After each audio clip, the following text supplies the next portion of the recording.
Hey everyone, today's video is going to be short and sweet compared to the other two that we made so far, and that's because we're just going to be talking about armor set bonuses and exotic armor changes, new exotic armor in today's video. So tomorrow we're going to talk about origin traits and perks, and the last video before we get into dungeon prep is going to be the heat system, like what's the best heat sink, overclocked, etc., volatile mods, and artifact mods.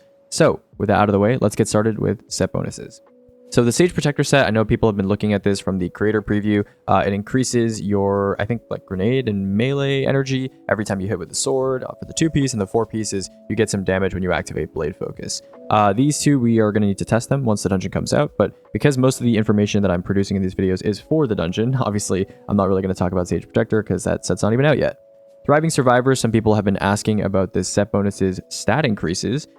Spider Reviver, one of my friends, he did a little bit of preliminary testing. He thinks it's around 60 weapon and 40 grenade that you get from this 4-piece set bonus. And now we come to the stars of the show. So Ferropotent, 2-piece. This gives you 10% damage resist universally for 7 seconds, unlike Ion, which is just splash. And almost any health increase trigger works. Now the original wording of this set bonus, if you just read the Bungie description, you might think that it only activates when you start your regen from like your recovery. And that is not the case. This seems to work with almost any health increase trigger. Spider was telling me the only exception is when you pick up orbs and you get that health increase from like the health stat. That doesn't seem to work with it consistently, but everything else does. So I think like better already from orb pickups, I think that should work. Restoration counts, cure counts, devour, like any of this stuff counts really. Like heal clip probably counts. So yeah, basically you can have this up constantly, right? Like if you're running any competent build in the big 25, you are going to have some sort of health increase trigger on your build, whether it's from a weapon perk, whether it's from a subclass interaction. So yeah, this is basically a more universal version of like smoke that doesn't require orb pickups, but has less DR for more time. So if you are not running a melee build and you are running something like Warlock, or you're running like a longer range Hunter or Titan build, then this is something you probably want to sub in for a Smoke Jumper 2-piece. So instead of running 2 Smoke 2 Ion, you would run 2 Ferro 2 Ion, or you would run... There are some people actually who I've seen running 2 Ferro 2 Smoke for melee builds, because having 10% DR all the time without having to get a specific weapon type kill, instead of just having like 15 for splash instead, is potentially more useful. So Ferro, I think a lot of people have been hyping this up, and I do think while it's not as extreme as Smoke, like the effect, it is much better than the other universal effects that we had. So if you were playing Warlock before, right, a lot of people did not want to take Smoke because they thought, oh, I'm not picking up orbs very often. So they would rely on stuff like Bushido and other stuff like that. This is just better. Like Ferro is just better far and away than any of the other like 2-piece set bonuses that you would take if you wanted something more universal that worked with everything. Ferro 2-piece is like your guy now, okay? Ferropotent 4-piece, I'm not going to recommend this because, first of all, I don't really know the threshold trigger for activating this thing's effect. Number one, and number two, I do think the other 2-piece set bonuses are too valuable to give up, your remaining 2 set bonus slots, right, to run Ferropotent 4-piece. And I don't think ammo is that big of a problem in the current day and age with like scouts and everything. So yeah, mathematically, if you have 100 ammo gen, this represents 35% more special progress, 25% more heavy progress, or if it's additive, it's plus 6% per kill and plus 2.5% per kill approximately, which is not that much, right? Not that much. Swordmaster 2-piece, from what I've confirmed here, it's standard exhaust, so it should be like 6 seconds, 7 seconds, and it's 25% output reduction for boss damage, which is pretty useful. So for example, if you're running a melee build where your melee is not necessarily lethal, for example like Threaded Spike, not only will your spike sever targets, but it will also exhaust them. It has no target internal cooldown, so on a single target you can repeatedly refresh this, and it doesn't seem to have any issue with applying to multiple targets at the same time as well. So yeah, pretty cool stuff. Makes all of your melees exhaust for free. And then for sword DPS, because you're not divving a boss when you're sorting them, and you probably don't have like Problem Solver active on the boss either, you can consistently exhaust the boss for free by just having a single person on this 2-piece. Now, I will say, you might notice that after the original like 7 seconds or so of exhaust, when that red wave disappears, that effect, you might think the target's not exhausted anymore, but it's just a visual thing. If you keep hitting the target, this is infinitely refreshing. You'll see the boss has like a fatigued like mark, like dark red mark on his head, and that shows you that the boss is in fact exhausted. And I've tested this, that like the damage reduction still applies. Okay, so yeah, Swordmaster, like very, very high quality of life for specific use cases. Pretty good stuff.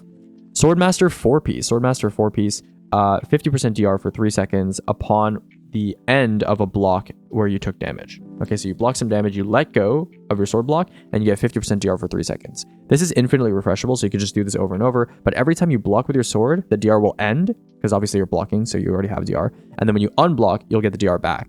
Now, I say infinitely refreshable here, and the reason for this is because I discovered something. I think this is not intentional, but if you are to block before the DR period ends, even if you don't take damage, the next time you unblock, it restarts the timer. So you could walk around and just tap block every 3 seconds, and you will have infinite 50% DR, as long as you don't let the DR run out naturally.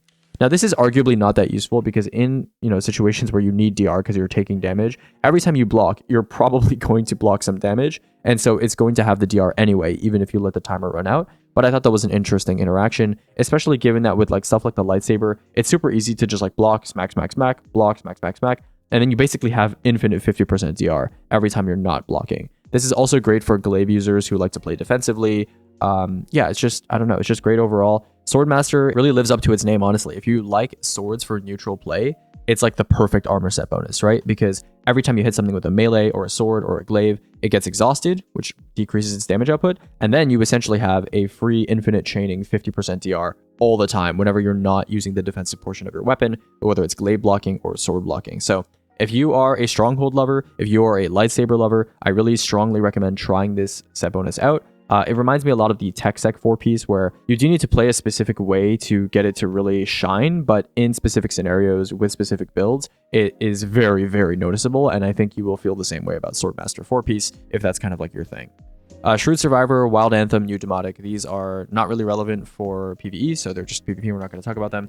Illegal Armor, if you were not paying attention to Twitter over the past week or so, there was a homeless slash, toppled over fallen that was in various locations in the Thorsis Outpost. And if you went to him and you spent credits, you had a very rare chance of triggering an event where he would give you like 35 like helmets or something, or like 35 class items. And these class items, helmets, whatever, these armor pieces, they were not rolled with the standard D2 rules. They could roll with all their stats in 1 spike, all their stats in 2 spikes, and they did not behave, they didn't abide by archetype rules. So there were people that were getting pieces that had like 52 super and like 23 weapons or something like that. So it was pretty crazy. I don't know if Bungie is going to revert these weapons or like convert them into standard archetypes if they're already in people's inventories. But yeah, interesting stuff for sure. That's it for legendary armor. Let's talk about exotic armor next. So exotic armor, Winter's Guile. I had some questions about Winter's Guile, as you probably did as well. It does not increase your glaive attack speed. It increases the speed at which you can do normal melees, and I believe maybe even throw melee abilities out, but I basically just said normal melees. You can do 5 lightning surges worth when you have Warlord's Fury active, like the 10 stack thing. And you can get simultaneous stacks. So if your lightning surge, not the jolt, but the actual surge itself kills multiple ads at the same time, you will in fact get multiple stacks at the same time. Yeah, I don't think this is like super relevant for damage. I'm probably not going to add it to the spreadsheet because it's just such a short duration thing that doesn't really do that much damage. So, I mean, it's cool. And I think it'll pair well with like the Swordmaster 4-piece if you have like a glaive and stuff like that, if you're really into Warlock melee builds. But Warlock really lacks a like default subclass, like base melee increase, like combination blow or knockout. And that definitely eats into the viability of a build like this. Deimosuffusion, the healing effect is decent from when I tested it. I haven't tested it in endgame content, but I haven't really bothered because Not Swap was announced for this next dungeon, and a lot of my content is going to be centered around basically providing contextual information for people to make their own decisions when it comes to prepping for this next dungeon. And so I don't think Deimo is going to be relevant because if you're going to be on Strand Warlock, you're going to be running Matayo because of Not Swap. So yeah, there's that. Graviton Forfeit, this gives you 1/3 of a Void Overshield, compared to how much you would get from like a Repulsor Brace proc or something like that. So not super relevant. They did say it was going to be a partial Void Overshield, but 1/3 is like really not that much. So I don't think it's going to be relevant for endgame.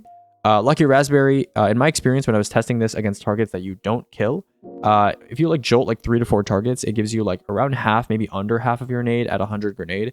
So I was a little disappointed, but it is to be expected. I don't know. Lucky Raspberry, just not very good in content where your Arc Bolt is not one-shotting a red bar, and in endgame content, which is what this channel focuses on, yeah, I don't think Lucky Raspberry is going to be that useful. If you do want to play like Arc Hunter, there are much better options, which I'm sure you're aware of, like Tempest Strike combination blow builds that do not use Lucky Raspberry, like, use Gifted Conviction instead or something like that. Fortune's Favor. So there was some confusion on this exotic because some content creators were saying it's 15. I was saying it's 20. And the answer is it's both.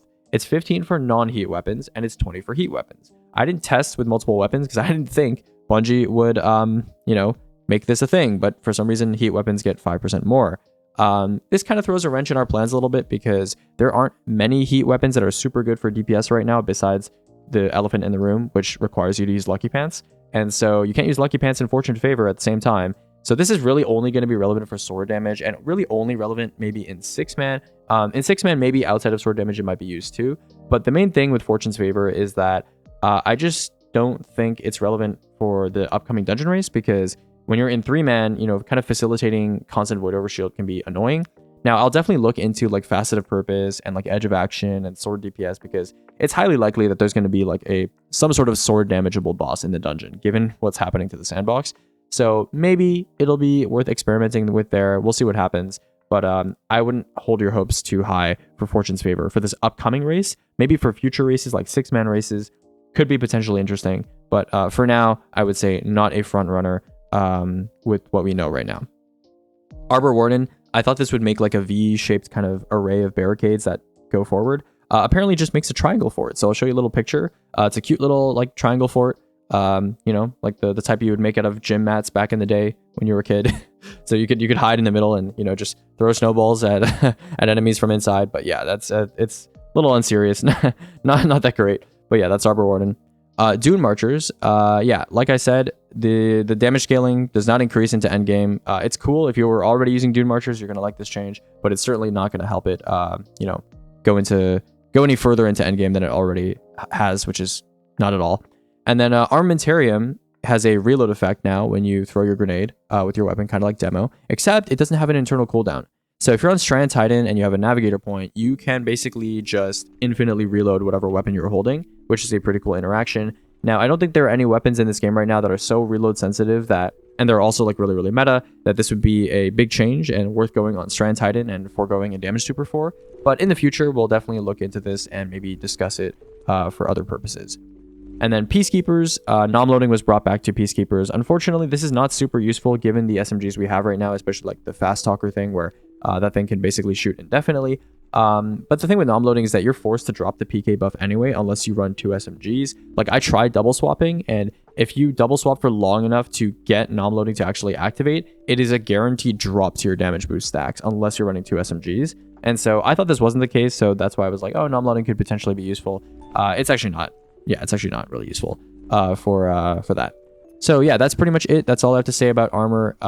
Much shorter video today. Tomorrow we're going to talk about origin traits and perks. And in the background, I'll be working on damage rotations, damage videos. And yeah, I haven't made like a shopping list video of what to, farm for the dungeon. But I hope it's pretty clear given the videos that I've been making, like context clues. Basically, just get a good heavy sniper, snap aggregate with the special origin trait.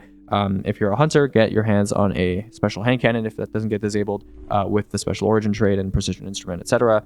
And then, exotic armor, there's nothing too crazy, I suppose. And then get some Ferropotent pieces. And yeah, that's pretty much it. Maybe get like 2 Swordmaster pieces for doing sword DPS, but really only one person on your team needs that if you want to exhaust the boss that you're doing sword damage to. So yeah, that's pretty much it. Hope you guys enjoyed. Oh yeah, get Wolfsbane Catalyst and stuff like that too. Yeah.